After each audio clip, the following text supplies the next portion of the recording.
ജ്യോതിഷ പാരമ്പര്യമുണ്ട്. കോട്ടയം പാലാ നഗരത്തിന്റെ അഭിമാന സ്തംഭമാണ് ശ്രീകൃഷ്ണ ജ്യോതിശാലയവും ഡോക്ടർ രാധാകൃഷ്ണനും.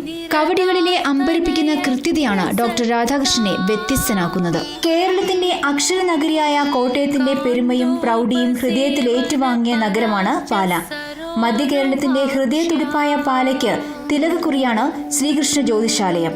ജ്യോതിഷ പണ്ഡിതനായ ഡോക്ടർ കെ രാധാകൃഷ്ണ വാര്യർ 20 വർഷമായി തന്റെ കർമ്മരംഗത്ത് സജീവമാണ്. തന്റെ പിതാവായ ബാലകൃഷ്ണ വാര്യരിൽ നിന്ന് ജ്യോതിഷത്തിന്റെ ബാലപാഠങ്ങൾ അഭ്യസിച്ച ഡോക്ടർ കെ രാധാകൃഷ്ണൻ തിരുവനന്തപുരം ജ്യോതിഷ പ്രചാര സഭയിലെ NE മുത്തുസ്വാമിയിൽ നിന്ന് ജ്യോതിഷത്തിൽ പ്രാവീണ്യം നേടി.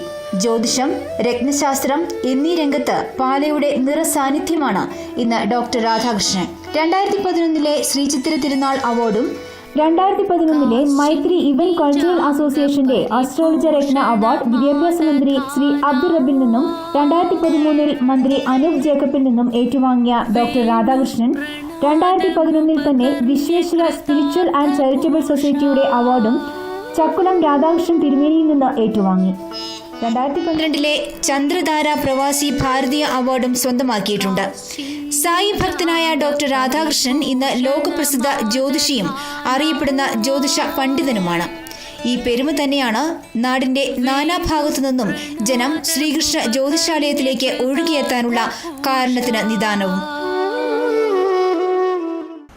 നമസ്കാരം. ജ്യോതിഷത്തെപ്പറ്റി പറഞ്ഞു കഴിഞ്ഞാൽ നമ്മൾ ഓരോ ഗ്രഹങ്ങളും ഓരോ രാശിയിൽ സഞ്ചാര പദമനുസരിച്ച്, അതായത് ഓരോ രാശിയിലും ഓരോ ഗ്രഹങ്ങളും സഞ്ചരിക്കുന്ന വ്യത്യസ്തമായ സമയദൈർഘ്യത്തിലാണ്.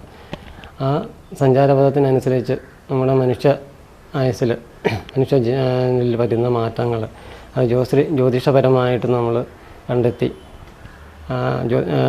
ഗണിച്ചെടുത്ത് അവരുടെ ഫലം ജ്യോതിഷപരമായിട്ട് പറയുന്നതാണ് ജ്യോതിഷത്തിൽ പ്രധാനം. ഗണിച്ചെടുക്കുന്നതിന് പഞ്ചാംഗം ഒരു പ്രമുഖ ഇതാണ്. പഞ്ചാംഗത്തിലെ തിഥി, പക്കം, ഇതെല്ലാം രാശി, ഇതെല്ലാം ഏറ്റവും ഇമ്പോർട്ടൻ്റ് ആയിട്ടുള്ള കാര്യങ്ങളാണ്. അപ്പം അതിനെ അടിസ്ഥാനപ്പെടുത്തി, അതായത് ഉദാഹരണത്തിന് ഇപ്പം 6/5 ഒരു കുട്ടി ജനിക്കുകയാണെങ്കിൽ, അതായത് ഇപ്പം മീനം രാശി, സൂര്യൻ ഇപ്പം മീനമാസമായതുകൊണ്ട് സൂര്യൻ ഉദയരാശി മീനമാണ്. അപ്പം മീനം രാശിയിൽ ജനിക്കുന്നു.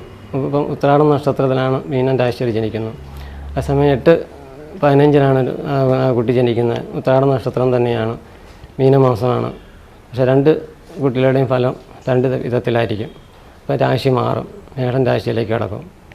അങ്ങനെ ഓരോ രാശിയിൽ വരുന്ന വ്യതിയാനമനുസരിച്ച് ആ കുട്ടിയുടെ ജീവിതത്തിൽ വരുന്ന മാറ്റങ്ങൾ, ജാതകപ്രകാരം 12 ഭാവങ്ങളുണ്ട്. ആ കുട്ടി ജനിക്കുന്ന സമയമാണ് 1-ാം ഭാവം, ലഗ്നം. ആ ലഗ്നം മുതൽ 12 ഭാവങ്ങളെ അടിസ്ഥാനപ്പെടുത്തിയാണ് നമ്മൾ ജ്യോതിഷപരമായിട്ട് ജാതകത്തിൽ വിവരിക്കുന്നത്. ആ മനുഷ്യായുസ്, അതായത് ഇപ്പോൾ ഈ 12 ഭാവങ്ങളുടെ ഫലം കൊണ്ട് മനുഷ്യായുസ് തീരുന്നതായിട്ടാണ്.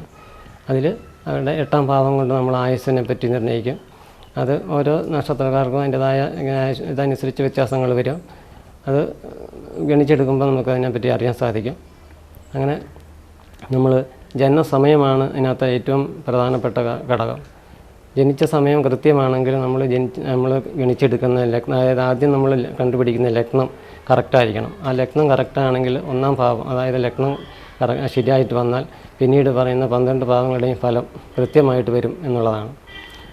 അങ്ങനെ സമയം ശരിയാവാതെ വരുന്നതുകൊണ്ടാണ് പലരുടെയും ഫലത്തിൽ വരുന്ന വ്യത്യാസങ്ങൾ.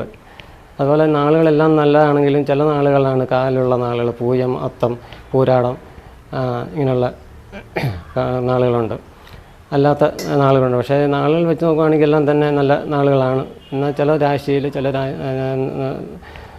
രാശിയിൽ ജനിക്കുന്ന കുട്ടികൾക്ക് അതിൻ്റെതായ ഏറ്റക്കുറച്ചിലുകൾ, അതായത് ജീവിതത്തിൽ വളരെ മാറ്റങ്ങൾ സംഭവിക്കുന്നുണ്ട്.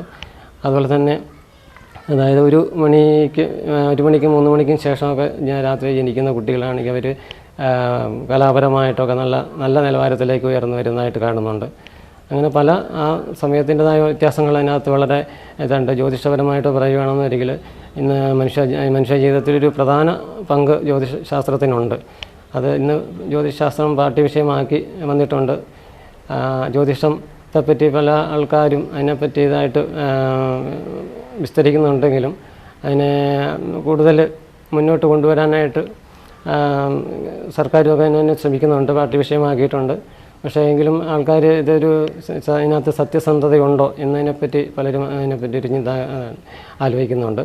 പക്ഷേ നമ്മൾ ചില അനുഭവങ്ങൾ നമുക്ക് നോക്കിക്കഴിഞ്ഞാൽ ജ്യോതിശാസ്ത്രപരമായിട്ട് ഈ പറഞ്ഞ പോലെ ശരിയായ ഒരു ഫലം വന്നു കഴിഞ്ഞാൽ നമുക്കത് ഇതിനകത്ത് കാര്യമുണ്ട്. അതായത് ഗ്രഹങ്ങളുടെ സ്ഥാനമാറ്റം, ഗ്രഹങ്ങളുടെ സഞ്ചാരപഥത്തിനനുസരിച്ച് വരുന്ന ജീവിതത്തിൽ വരുന്ന മാറ്റങ്ങൾ, അത് മനുഷ്യരിലായാലും മൃഗങ്ങളിലായാലും എല്ലാം നമുക്ക് അറിയാൻ സാധിക്കുന്നുണ്ട്.